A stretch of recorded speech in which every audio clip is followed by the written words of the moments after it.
Rosalind, can you describe your loss, your thoughts and feelings when you realized what was happening? Yes, that was a difficult time in my life, and my first concern was my son. He was 11 years old, and I was so concerned about his being angry at me about the divorce. I felt such tremendous guilt, and I didn't want to hurt him. I didn't want to traumatize him. And so I was up for literally weeks and weeks of sleepless nights trying to decide how to break the divorce news to him. And finally, one evening at 4 in the morning, I came up with an idea, a new approach to breaking the news in a way that I thought was going to be successful for me and compassionate for him and do the job, and I did it. I created the new focus for breaking divorce news that I worked on with my husband, and we ended up having what I call a child-centered divorce.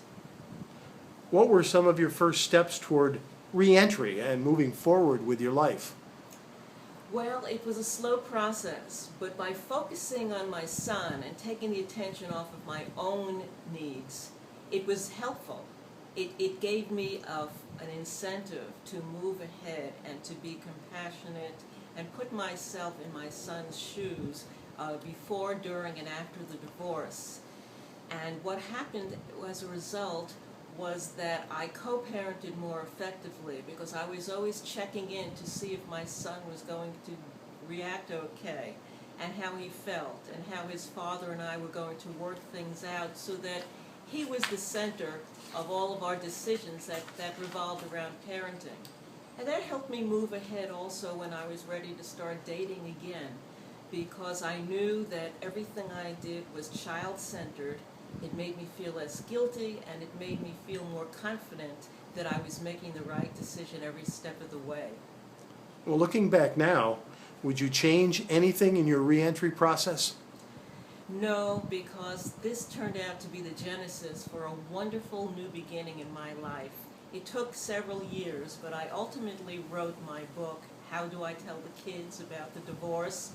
Create a storybook guide to preparing your children with love, which was the unique approach that I created using templates, fill-in-the-blank templates that parents can customize for their own family and then add their story using my text to a photo album or a scrapbook with family photos, and having a storybook to present to the children at the time of the divorce. It's been very effective, and that became the origin of my founding the Child-Centered Divorce Network for Parents. And at that website, I have fulfilled my passion of sharing with people information about how to make the best decisions on behalf of your children before, during, and after divorce.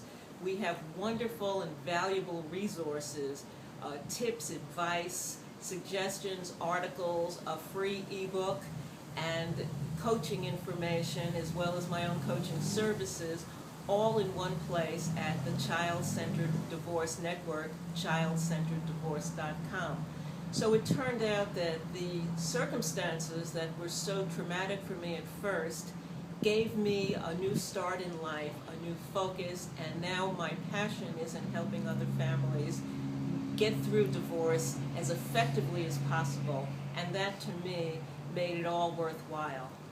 So what advice could you give to people who are watching and may be experiencing emotional loss? Well, you want to step into being empowered. You want to step into a place of knowing that the future ahead of you is going to be okay. So don't get traumatized by fears. Don't get paralyzed. And keep your focus on something other than yourself. When you pay attention to the blessings around you and realizing that there are so many good things in your life, it helps you compensate for the things that aren't so good.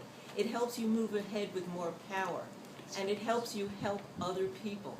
And that's so important. So be brave. Know that this is going to change no matter what your circumstances are.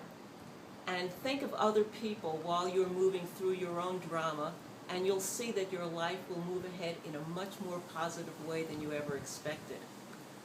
Thank you. 4 minutes, 53 seconds. What were you saying?